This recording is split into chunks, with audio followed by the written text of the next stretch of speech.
Сәлеметсіңдер ме балалар? Көңіл күйлерің қалай? Бүгінгі сабақта сендерге сәттілік тілеймін. Сабағымызды бастайық. Қандай астық түрлерін білесің? Бидайдан қандай өнім аламыз? Егін жақсы шығу үшін не керек? Балалар, бүгінгі біздің сабағымыз не туралы болмақ? Жақсы.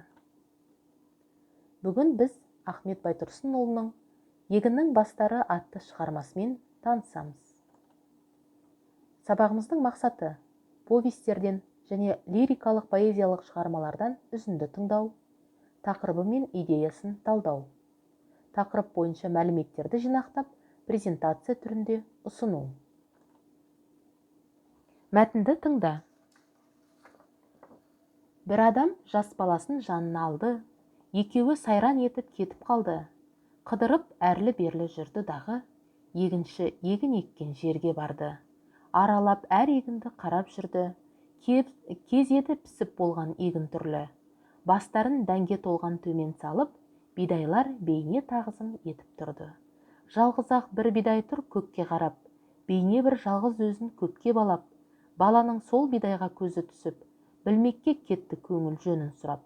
Құбылып бидайлар тұр басын салып, жіберген мырза Құдай нұрға қанып. Әй әке, мұның мәнін түсіндірші, бір іске тұрмын өзім қайран қалып. Бұл бидай көтеріп тұр басын көкке, қарайды шекірейіп өзі көпке. Өзіне өзгелерді теңгермейтін, соншама бұл бидайдың дәні көп пе? Айтайын мұның мәнін балам саған, шырағым түрін көріп таңданба оған. Өзгесі төмен қарап бүгілгенге, ойлама кем екен деп бәрі содан. Және де әкесі айтты баласына, сұқтанба құр сорайған қарасына. Құдайым өзгесіне дән бергенде, бұл бидай дәнсіз қапты арасында. Бидайлар басы толық иіліп тұр, дән берген қожасына сыйынып тұр. Басында бұл бидайдың дәні болмай, кекірейіп көкке қарап бүлініп тұр. Елде көп бұл бидайдай адам дейді. Тәккапар, оны халық жаман дейді. Қалып емес тәккапарлық данышпанның, тұтынба бұл мінезді балам дейді. Мәтін мазмұны бойынша сұрақтарға жауап беріңдер. Өлеңнің егіншілікке қатысы бар ма? Әке мен баласы арасында қандай әңгіме болды? Бидайдың қандай әрекеті баланы таңғалдырды? Әкесі баласына қандай мінез адамның да бойынан табылатынын айтты?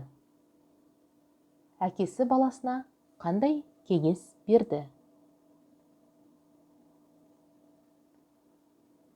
Жарайсыңдар балалар.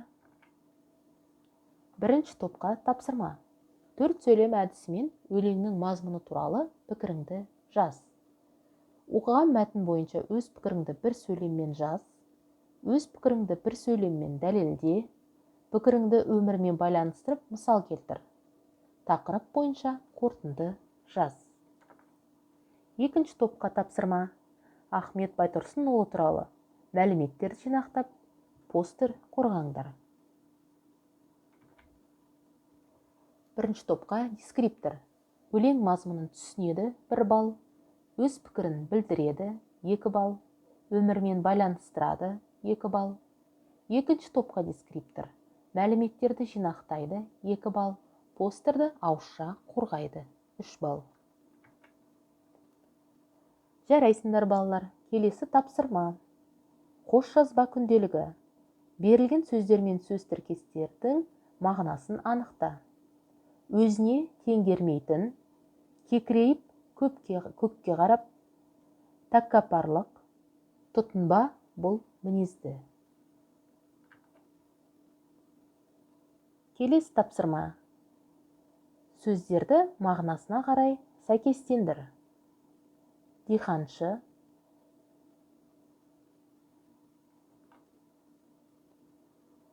Вен диаграммасы арқылы тәккапар адам қандай болады?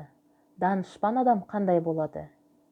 Екеуін салыстырып жаз. Екеуінің айырмашылығын жаз. Ортасына ұқсастығын жаз.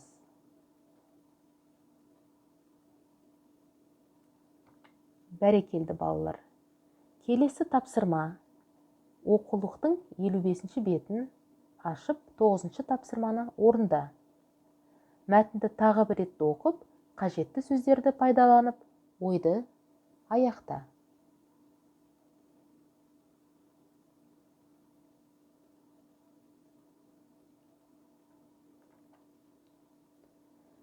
Жақсы балалар, жарайсыңдар.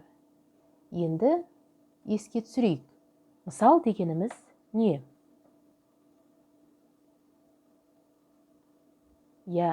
Мысал дегеніміз қысқа, астарлы, тәрбиелік мәні бар өлең, әңгіме.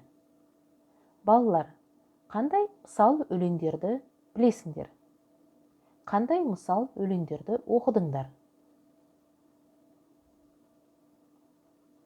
Бәрекелді.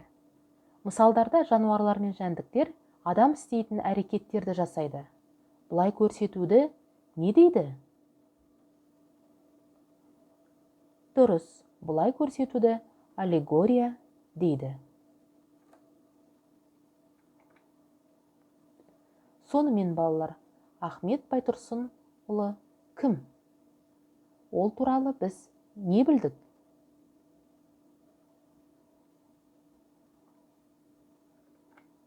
Жарайсыңдар балалар, сабағымызды қорытындылайық. Ахмет Байтұрсынұлы адамдық диханшысы. Егер егіннің диханшысы егінші болса, Ахмет Байтұрсынұлы өзінің терең мазмұнды мысал өлеңдерімен адамның диханшысы болғанын көреміз. Келесі кезек рефлексия. Берілген сөйлемдерді аяқта. Саған не ұнады? Саған не қиын болды? Үйге берілетін тапсырма. Берілген сөздермен бас иіліп тұрған бидай мен кекіріп тұрған бидай арасында диалог құрастыр. Сабағымыз аяқталды. Балалар, белсендік көрсеткендеріңе рахмет. Сау, саламат болыңдар.